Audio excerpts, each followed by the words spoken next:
clean your room. Why? Do I have to? Yes. How come? Because I told you to.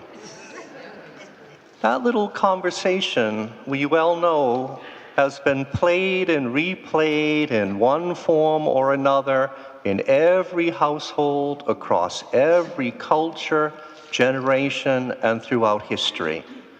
And as common and familiar as it is, do we ever stop and think for a moment that it's perhaps the most readily available evidence of that sin that is original?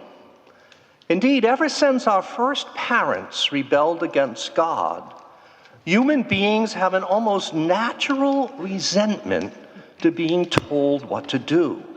We dislike expectations. We resent rules and regulations. We want to live by our own laws, walk by our own lights. No one, not even God, is going to tell us what to do. Even among those of us who believe in God and who desire to please Him, there can be a tendency to resent and perhaps try to downplay religion's rules and regulations.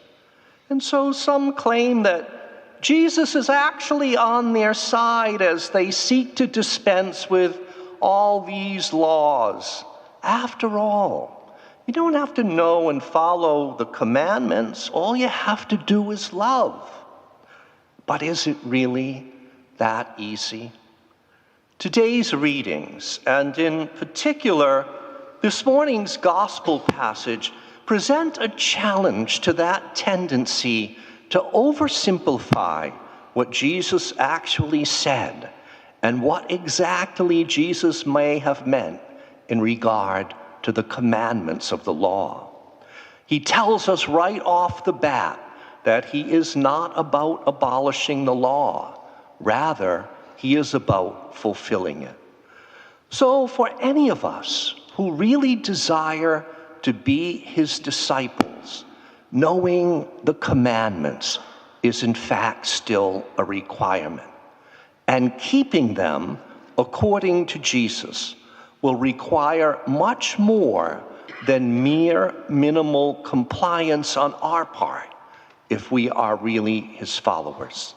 Unless our righteousness surpasses that of the Pharisees, who kept the commandments mainly to convince themselves and others of their goodness, and probably attempt to prove themselves to be better than, holier than thou, then we would be failing at the authentic kingdom living Jesus came to reveal and has invited us to share. So when we hear "thou shalt not kill," Jesus tells us it isn't enough simply not to spill some blood. We have to be sure not to damage and disrupt relationships with others through the thoughts, feelings that we harbor toward them as well. And it isn't only enough to not violate marriage vows, but we can't secretly cultivate the desire to do so either, even if we wouldn't ever act upon that. And we must not try to back up the trustworthiness of our words by swearing oaths on God or others, but only by our straightforward and consistent honesty, always saying what we mean and meaning what we say. Indeed, with Jesus, the commandments are not passé.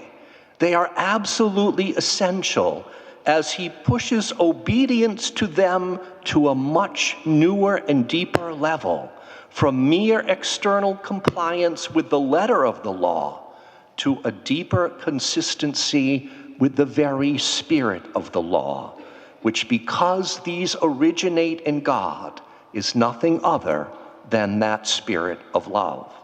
Indeed, keeping the whole law as Jesus teaches it can and will be accomplished if we truly love God above all else and actually love others as much as we love ourselves.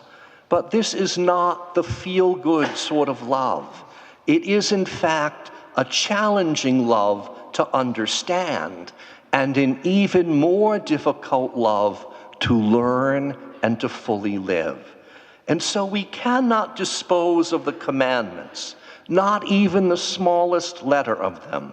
We need to know them and to keep them until we find ourselves doing so happily, without any trace of resentment. And then we will know that the love Jesus teaches and reveals has become rooted within our hearts.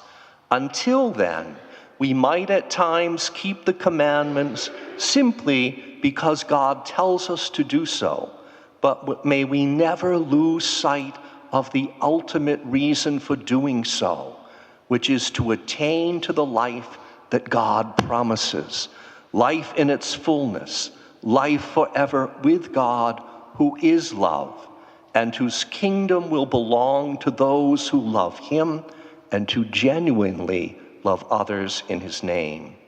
We will receive citizenship in God's kingdom not simply by claiming we did what we were supposed to do across our lifetime, but rather by providing the proof that we did by having always respected God's law, observed it at least in letter initially, but growing eventually to keep it in spirit as well.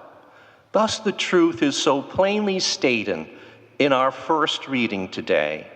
God has given us his law, and in so doing, he provides to us the path of life or the path of death, good or evil, and he gives us full freedom to choose not once and for all, but indeed each and every day.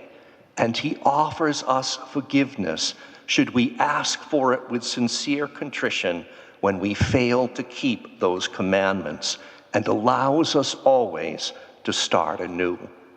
So beginning today, let us again choose carefully, choose wisely, choose well, and do so each and every day, so that on that one final and endless day, from when the chance for all choosing is past, we will say with the psalmist, "Blessed are those who keep the law of the Lord."